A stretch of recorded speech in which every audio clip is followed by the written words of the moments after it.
وہابیوں نے جو کچھ ہو رہی ہے نا ویسے ہو صحیح رہی ہے. ابھی دیکھیں وہ بیچارہ فوت ہوا ہے عامر لیاقت حسین رحمہ اللہ تعالی. کیا ذلیل حرکتیں کر رہے ہیں یہ لوگ. بنو امیہ کی غلامی کرنے کی وجہ سے یہ لوگ جو ہے نا وہ اس بندے کے خلاف ہوئے ہیں اور اس کی پرانی ویڈیوز اٹھا کے ٹھیک ہے اس کے خلاف ایک ہنگامہ انہوں نے یوٹیوب کے اوپر کھڑا کر دیا کہ وہ تو یہ کہتا تھا. ڈاکٹر عامر لیاقت نے مختلف ٹی وی چینلز کے ذریعے بہت شہرت پائی، لیکن اگر آپ ان کی زندگی پہ نگاہ دوڑائیں گے تو وہ شرک کی دعوت دینے والے رہے، وہ یا علی مدد کہنے والے، وہ غیر اللہ کی پکار پر ایمان رکھنے والے، اور وہی قبر پرستوں والے عقائد. صحابہ کی گستاخی کے بھی ان کے کئی کلپ موجود ہیں جس سے ان کا رجوع ثابت نہیں ہے، بلکہ پوری بنو امیہ کے خلاف جو اس نے زبان دراز کی، بلکہ پوری بنو امیہ کے خلاف جو اس نے زبان دراز کی، بلکہ پوری بنو امیہ کے خلاف جو اس نے زبان دراز کی. جو عقیدہ توحید کے مسئلے پر فیل ہو اس کی وفات پر مغفرت کی دعاؤں کی پوسٹیں اور لوگوں سے یہ طلب کرنا کہ اس کے لیے دعا کی جائے، کسی اہل شرک کے لیے مغفرت کی دعا نہیں کی جا سکتی. مغفرت کی دعا کس کے لیے ہوگی؟ اہل توحید کے لیے. کسی مشرک کے لیے مغفرت کی دعا نہیں ہوگی. بھئی اس نے اس کے اوپر معافی مانگ لی. اتنی موٹی اس نے کتاب لکھی ہے سیدہ عائشہ کے مقدمے کے اوپر، وہ اس کی ویڈیوز میں ریکارڈڈ ہے. سیدہ عائشہ سلام اللہ علیہا کی قبر کے پاس بیٹھ کے اس نے اس کے کچھ اوراق لکھے ہیں جس میں اس نے معافی نامہ اپنا لکھا ہے. ناظرین محترم، میری کتاب ہے مقدمہ ام المومنین سیدہ عائشہ صدیقہ رضی اللہ تعالی عنہ. میں اس کتاب کا ایک ایسا ورق آپ کے سامنے کھولنے جا رہا ہوں جو میں نے حضرت عائشہ صدیقہ رضی اللہ تعالی عنہ کے قدموں میں بیٹھ کے لکھا. یعنی ان کی قبر اطہر کے پاس میں نے اجازت لی سعودی حکومت سے 15 سے 20 منٹ کی، اور یہ 15 منٹ میں نے لکھا جو اس کتاب میں شامل ہے. میں وہ آپ کو پڑھ کر سنانا چاہتا ہوں. امی جان، بے غرض آپ کی ذات ہے، میری نہیں. سو میں آپ سے ملتجی ہوں اور اپنی غرض بیان کرنا چاہتا ہوں کہ میرے نامہ اعمال میں سیاہکاریوں، بدکاریوں اور غلاظتوں کے ڈھیر کے سوا کچھ نہیں. بس اس کیچڑ جیسے وجود میں حب عائشہ صدیقہ رضی اللہ تعالی عنہ کا ایک کمل کھلا ہے جو کہ کتابی شکل میں موجود ہے. اسے قبول کر کے میری اللہ کے رسول صلی اللہ علیہ وآلہ وسلم سے سفارش ضرور فرما دیجیے گا. امی جان، آپ میرا ذمہ لے لیجیے، کیونکہ میرے ذمہ تو جو کچھ تھا میں نے اسے نہیں نبھایا. میں نے اپنے کسی عہد کو پورا نہیں کیا، مگر آپ تو ان کی حیات پاک کی رفیقہ ہیں جو عہد پورے کرنے والوں میں سے ہیں، جنہوں نے شب ہجرت بھی امانتوں کا خیال رکھا. اور کچھ یوں ہوا کہ لوگوں کی امانتیں علی المرتضیٰ رضی اللہ تعالی عنہ نے سنبھالی، اور اللہ کی امانت یعنی محمد مصطفیٰ صلی اللہ علیہ وآلہ وسلم کو آپ کے بابا جان حفاظت میں لے کر نکلے. میرا لباس حیات تار تار ہے، سفارش کے دھاگوں سے اسے رفو کرا دیجیے گا. امی جان، ایک مرتبہ پھر معافی مانگتا ہوں ان سب کی جانب سے جنہوں نے آپ کو نہیں سمجھا، اور ان کی جانب سے بھی جو آپ کی محبت کے دعوے دار تو ہیں لیکن آپ کے مرتبے کو عورت کے ترازو میں تول کر اعزاز ام المومنین کی رفعت تک پہنچ ہی نہیں پاتے، اور زبان کی لرزشوں پر آپ سے ٹھیک طرح معافی بھی نہیں مانگ پاتے. امی جان، اجازت دیجیے. آج شعبان المعظم 1439 ہجری کی 7 تاریخ ہے. شعبانی کا مہینہ تھا اور جنت البقیع کی وہی رات تھی جس نے آپ کے سبب ہم تک شب برات پہنچا دی.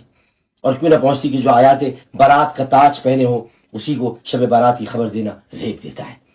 تو پھر میری بھی برات ہو، میری بھی برات ہو، میری بھی برات ہو. آپ کا غلام عامر لیاقت حسین 7 شعبان المعظم 1439 ہجری، احاطہ جنت البقیع، گنبد خضرا کے سامنے. شکریہ. اور اس کے بعد خلفۂ راشدین کے حوالے سے بھی اس نے سب کچھ کلیئر کیا اپنے ویڈیوز کے اندر. بڑھ کر رحم فرمانے والے، اے گناہوں کو بخشنے والے، آج سب سے پہلے میں اپنی زبان کی لغزشوں اور کوتاہیوں سے توبہ کرتا ہوں. مجھ سے شان صحابہ میں جو بھی گستاخی ہوئی ہو یا شیخین کریمین کی ذات کے بارے میں کوئی بے ادبی ہوئی ہو، اور اے میرے رب یقیناً ہوئی ہے اور میں کھلے دل سے تسلیم کرتا ہوں، اور اے اللہ تیری ہی طرف رجوع کرتا ہوں، اور میں کسی خجالت اور شرمندگی کے بغیر اے میرے رب صدق دل اور خلوص نیت کے ساتھ توبہ کرتا ہوں. اے اللہ مجھے معاف فرما دے، اے اللہ مجھے معاف فرما دے، اے اللہ مجھے معاف فرما دے. اور آئندہ کے لیے ناموس الوہیت، ناموس رسالت، ناموس اہل بیت، ناموس صحابہ، ناموس خلفائے راشدین کا سب سے بڑا محافظ اور سپاہی بنا دے، ختم نبوت کا سپاہی بنا دے پروردگار۔ اور اے اللہ اسی طرح ہماری زبان سے جو ماضی کی زندگی میں کفریات نکلی ہو، آج ہم سب اس سے رجوع کرتے ہیں اور اپنے ایمان کی تجدید کرتے ہیں۔ اور اے اللہ سب سے پہلے میں اپنے ایمان کی تجدید کرتا ہوں اور کلمہ پڑھتا ہوں، لا الہ الا اللہ محمد الرسول اللہ۔ بیچ میں ایک پیریڈ آیا تھا، لیکن ظاہر ہے وہ تو ہو جاتا ہے، لوگ ایتھیسٹ ہو جاتے ہیں یار، یعنی صحابہ کا کوئی گستاخ ہو گیا یہ بڑی چیز ہے کہ ایک بندہ منکرین خدا میں شامل ہو گیا تو وہ بڑی چیز ہے، اس کے بعد کوئی توبہ کر لیتا ہے تو پرانی زندگی کے اوپر اس کو آپ کیسے آر دلا سکتے ہیں؟ ٹھیک ہے غلطی ہوئی اس سے، میں نے تو اپنی ویڈیو میں بتایا کہ میرے ساتھ تو وہ رابطے میں تھا، کچھ عرصہ سے ذرا معاملہ تھوڑا میں نے خود ہی اوائڈ کیا ہوا تھا کیونکہ مجھے ان کی ایکٹیویٹیز کے بارے میں ایسے پتہ چل رہا تھا، میں نے کہا یار اور کوئی مسئلہ میرے لیے نہ کھڑا ہو جائے، ادروائز تو ماشاء اللہ تعالی توحید بھی کافی بہتر ہو گئی تھی، بلکہ وہ تو ابھی اتنا غلوف کرنا شروع ہو گیا تھا۔ مجھے ان کے قریبی دوست ہیں جو میرے بھی دوست ہیں، ان کی موجودگی میں انہوں نے اپنے گھر میں کچھ سنی اور کچھ شیعہ علماء نعت خوان کسی ڈنر کے اوپر بلائے ہوئے تھے، تو وہاں کسی شیعہ نے کوئی خلفائے راشدین کے بارے میں بات کی تو وہ مجھے کہنے لگا جی عامر لیاقت ان کے ساتھ لڑنا شروع ہو گیا، اور وہ اس نے ان کے سامنے کہہ دیا کہ یہ تو کافر ہیں، یعنی وہ اس درجے تک پھر دوسری طرف غلوب میں چلا گیا تھا۔ یہ اس کی پرانی زندگی ہے جس سے آپ کو کلپ دکھائے جاتے ہیں۔ آج میں صبح آتے ہوئے وہ جو فاروق وڑائچ صاحب ہیں، سہیل وڑائچ صاحب کے بیٹے، وہ جو اردو پوائنٹ کے اوپر آپ کو پتا ہے نا انٹرویو لیتے ہیں، انہوں نے 21 جون 2021 کو انٹرویو لیا ہے ڈاکٹر عامر لیاقت کا، یعنی آلموسٹ 8 سے سال پہلے، ان کی وفات سے 1 سال پہلے۔ اس کے اندر باقاعدہ ایک بات کے دوران انہوں نے کہا کہ نبی علیہ السلام سے یا کسی اور شخص سے دعا نہیں کی جا سکتی، دعا صرف اللہ سے کی جائے گی۔ میں روزہ رسول کے اندر جب گیا تھا تو میں نے ایک ہی دعا رسول کریم صلی اللہ علیہ وسلم کی بارگاہ میں اللہ کے حضور رکھی تھی۔ یہ جو جملہ غور سے سنیے گا، رسول سے دعا نہیں مانگتے اللہ سے، ورنہ لوگ یہ کہیں گے۔ ہم نے اس نعت کو بھی چینج کرایا کہ اے سبز گنبد والے منظور دعا کرنا، نہیں، اے سبز گنبد والے تم ہم پہ کرم کرنا، جب وقت نظر آئے تو دیدار، منظور دعا تو اللہ کرتا ہے، دعا تو سوائے اللہ کی کوئی سنتا ہی نہیں۔ اجیب الدعوت الداعی اذا دعان ادعونی استجب لکم، تو دعا تو اللہ سے مانگی جاتی۔ آپ ان کے جملے سن لیں تو آپ کو پتہ چل جائے گا کہ کس اسٹیشن سے وہ بول رہے ہیں، جو میں نے کہا تھا نا کہ وہ ریگولرلی ویڈیوز دیکھتے تھے الحمدللہ۔ اور یہ جو بول ٹی وی کے اوپر جو دین کے نام کے اوپر تماشا کھڑا کیا ہوا تھا نا ایک خاص فرقے کی سپورٹ میں، جس میں خود عامر لیاقت صاحب خود پیش تھے، اس کے والے سے ان کی ریزرویشن تھی، وہ خود یعنی جب میری ویڈیوز دیکھی کرونا کے دنوں میں جب وہ بیمار ہوئے ہوئے تھے تو اس دوران انہوں نے ویڈیوز دیکھی اور انہوں نے رٹے مارے ہوئے تھے ویڈیوز کے اوپر، وہ بلکہ وہ اسی طریقے سے جو بابوں کی کہانیوں کا مذاق میرے سامنے اڑاتے تھے جس طرح میں ان کی انجینئرنگ کرتا تھا کہ یار یہ دیکھو یہ کیا بات کر رہے ہیں، ایک چینی جن ہے اور اٹھا کے لے گیا اور فلانا بزرگ جو ہے اڑ گیا اور یہ ہو گیا وہ ہو گیا، اس طریقے سے۔ اور ماشاءاللہ انہوں نے بے شمار ویڈیوز دیکھی ہوئی تھی، اس لیے میرا دل ان کے حوالے سے بالکل اس حوالے سے صاف ہے کیونکہ میرے پاس تو فرسٹ ہینڈ نالج ہے۔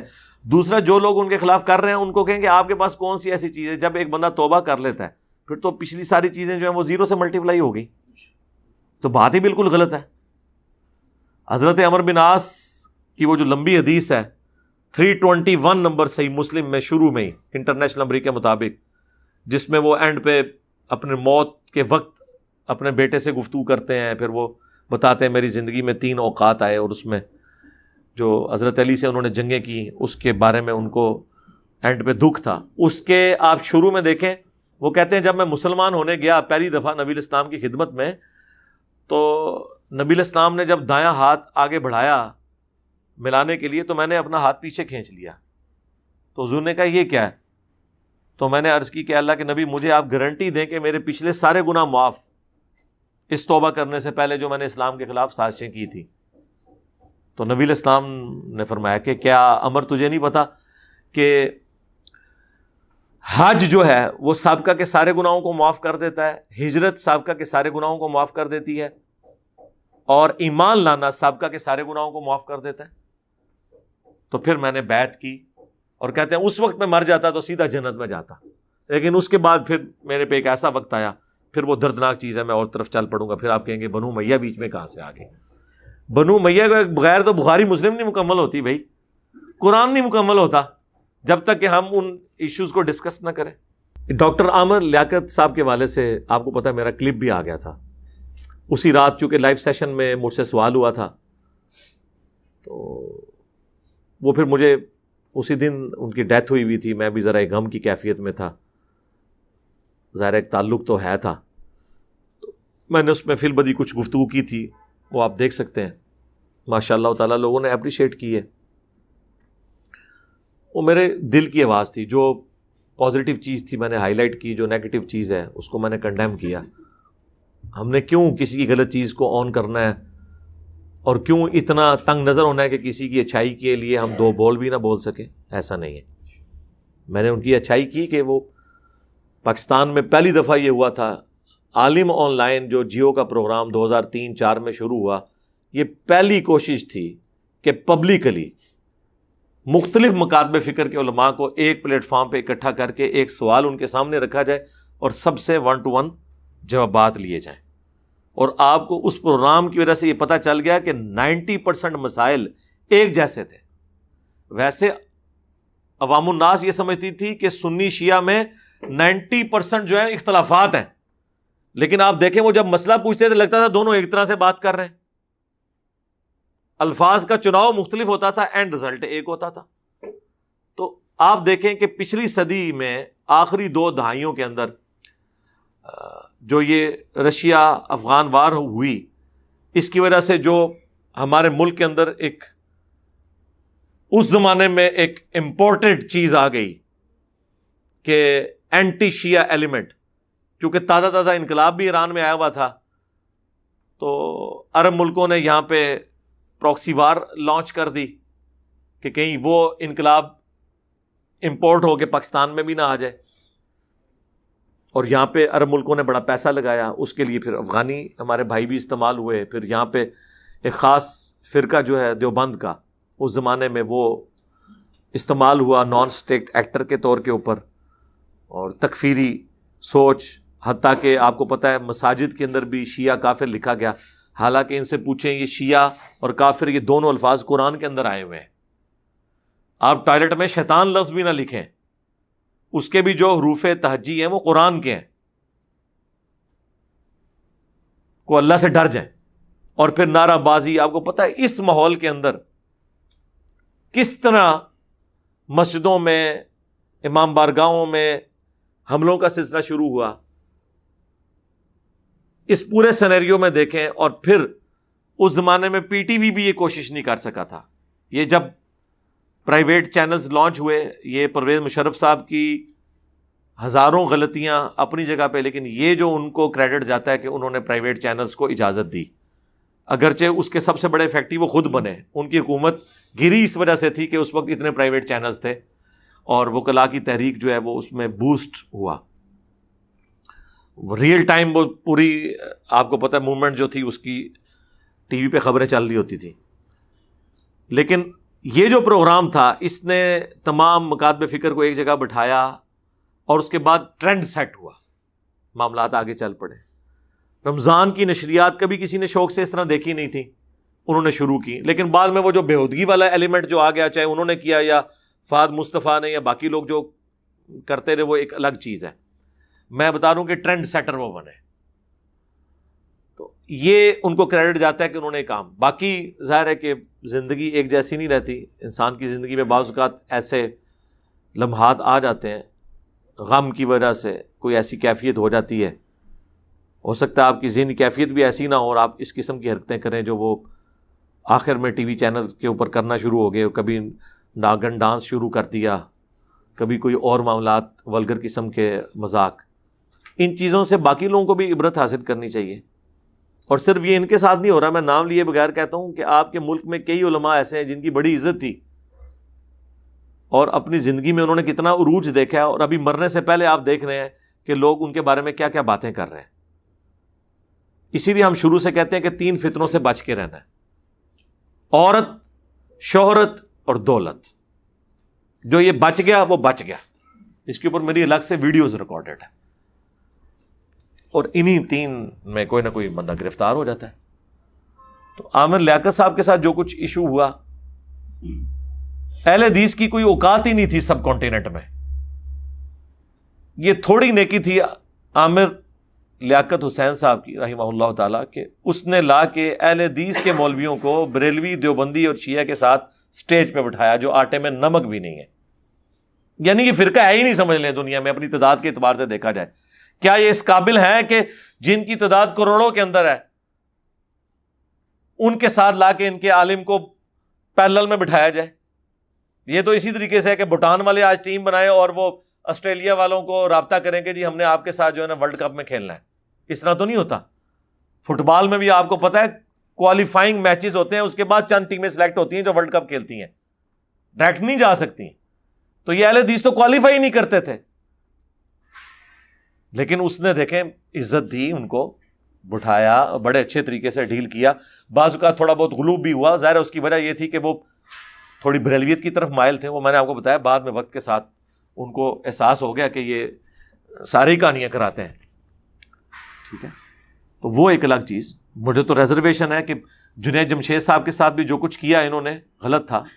اللہ تعالیٰ معاف کرے ان کو اور قیامت والے دن ان کو آپس میں راضی کر دے. ہماری تو دعا ہے. لیکن اب ایک بندہ دنیا سے چلا گیا ہے اور وابیوں کے مولوی جو ہے وہ ٹویٹس کر رہے ہیں، ویڈیوز بنا رہے ہیں کہ جی اس کے لیے دعائے مغفرت نہیں کرنی، یہ اللہ کا گستاخ ہے، رسول کا گستاخ ہے اور صحابہ کا گستاخ ہے. جناب اللہ کے فضل سے بلکہ اللہ کے غضب سے یہ تینوں فتوے کروڑوں لوگ اہل حدیثوں کے اوپر بھی لگاتے ہیں. کیا کروڑوں بریلوی اہل حدیث کو عاشق رسول مانتے ہیں؟ تو پھر تو بریلویوں کو بھی اناؤنسمنٹ کرنی چاہیے کہ کسی اہل حدیث کا جنازہ نہ پڑھا جائے. کیا شیعہ جو ہے وہ اہل حدیث کو عاشق رسول مانتے ہیں؟ کیا دیوبندی ان کو عاشق رسول مانتے ہیں؟ تو یہ اس طرح کا ایٹیچیوڈ جو انہوں نے سوشل میڈیا کے اوپر اڈاپٹ کیا. خیر ان میں وہ ایک شریف آدمی بھی ہے، وہ ان کا اہل حدیثوں کا کیا نام ہے اس کا، وہ جو خلیل الرحمان جاوید صاحب، لیکن اس نے بھی ریڈ لائن نہیں کراس کی، اس نے دونوں پارٹیاں خوش رکھی ہوئی ہیں. ہاں، اس نے اس طرح کی کوئی سٹیٹمنٹ نہیں دی ہے کہ جس کی وجہ سے اس کے اپنے لوگ بھی اس کے خلاف ہو جائیں. دعائے مغفرت کی ہے جی اس نے؟ ہاں نہیں کرے گا. ہاں سرکار وہ تو میں وہ گلے پھاڑنے والے دو مولویوں نے کیا سی کہ ٹائم قیامت تک ہے کہ جس خادم رضوی صاحب کی تم تعریف کر رہے ہو نا، نہ اس کا جنازہ تم پڑھو گے نہ اعلانیہ دعائے مغفرت کرو گے، اور ٹائم قیامت تک ہے. کیا اس نے؟ تو پھر یہ جو تم لوگوں کو دھوکہ دیتے ہو کہ جی بریلوی، دیوبندی، اہل حدیث ایک تسبیح میں پرویا ہوا اتحاد ہو چکا ہے. ہمارے مطالبات آپ کے سامنے ہیں. ہم آپ کو بارہا یہ کہہ چکے ہیں کہ اہل حدیث، دیوبندی اور بریلوی اتحاد ایک تسبیح کی طرح ہو چکا ہے، ایک قوت اور طاقت بن چکا ہے. یہ جھوٹ بول رہے ہو نا، پھر ان کو اپنے مفادات کے لیے یوز کرنا چاہتے ہو نا. خیر خادم رضوی صاحب کو یہ بات پتہ تھی اپنی زندگی میں، تبھی تو انہوں نے مرنے سے کچھ عرصہ پہلے احسان کیا ہمارے اوپر تو بہت زیادہ جب انہوں نے اذان کے اوپر جو سٹیٹمنٹ دی اور اس سے بڑی مہربانی جس نے وہ ریکارڈنگ کر لی. چھڑ دیو انہاں دی کیڑی گل ہے تے سوراں دے سور نے. ہاں کہنا انہاں بڑیاں دے اخلاص منگو تے بڑے بڑے لوگ ان گداواں نو خیر پا ہی دے. چلو جی چلیے او بھابیاں دی اذان اے تے کیڑا دے اے تے سور دے سور چلو چلیے.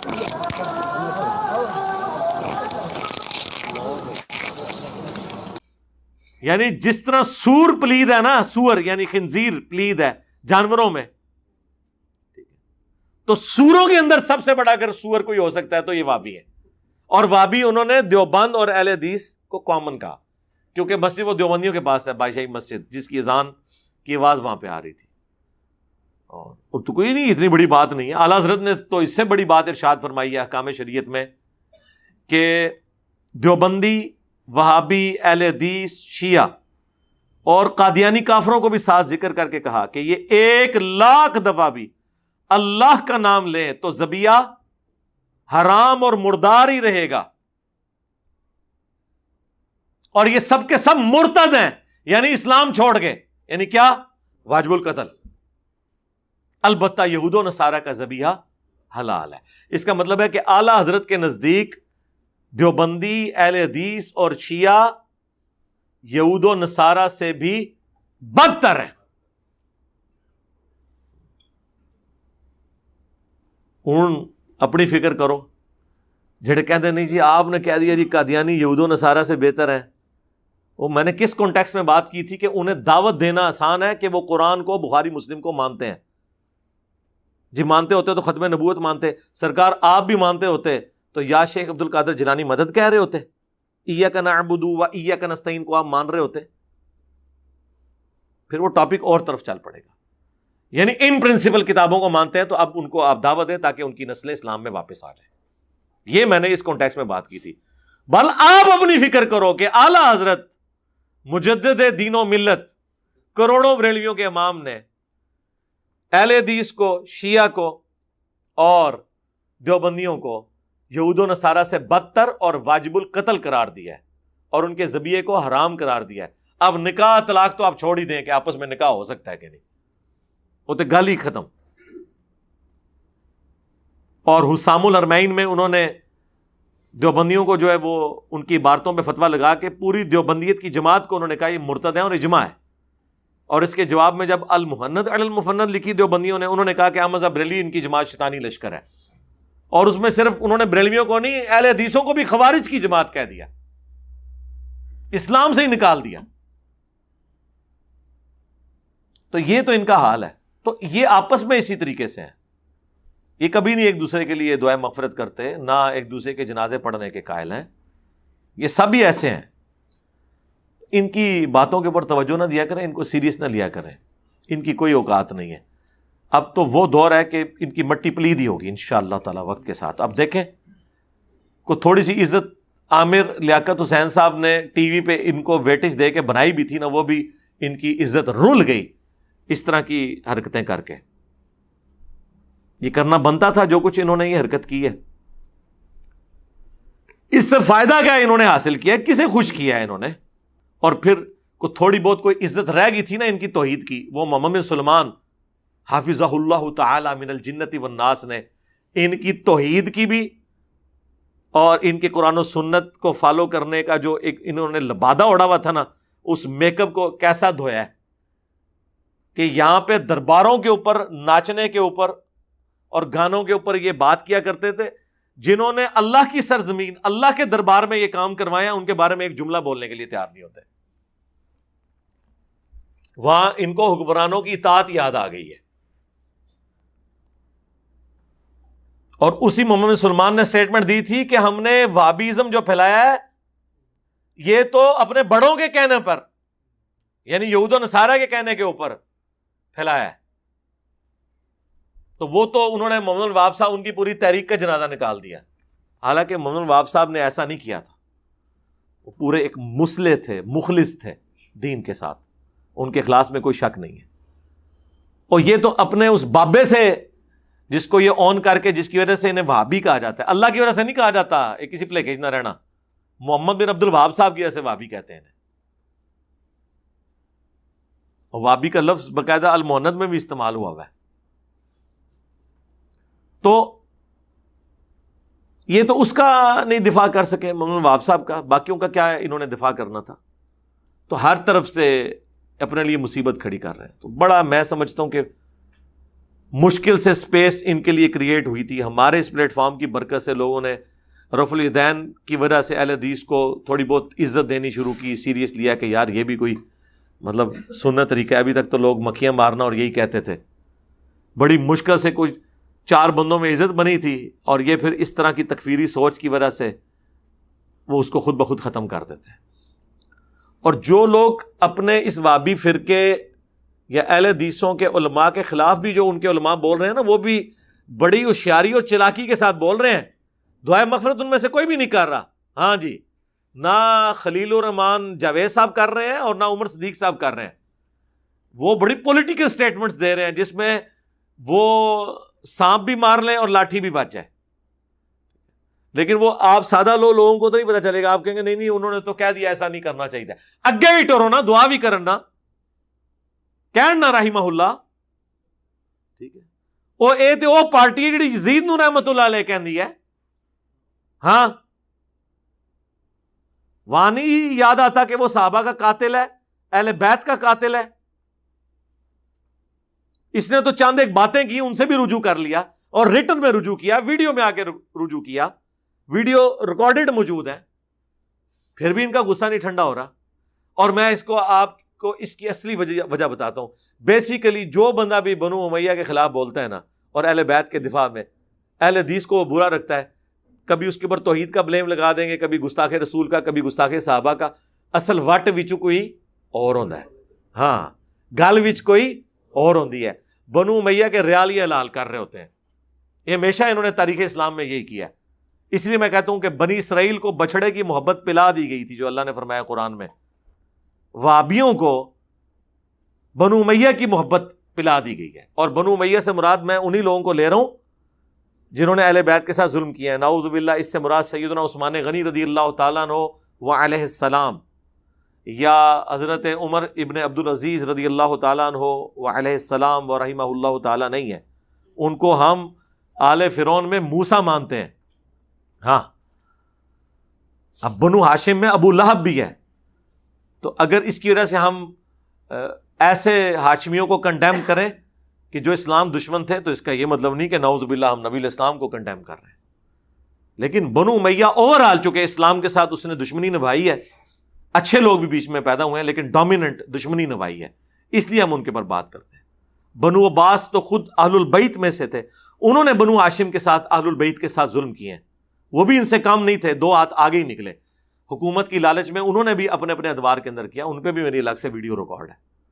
تو یہ میں نے ایک ضروری سمجھا کہ میں تھوڑا بہت اس حوالے سے ورڈک دے دوں, کیونکہ سوشل میڈیا کے اوپر بہت زیادہ اس حوالے سے چیزیں چل رہی تھی, یہ تقاضا تھا.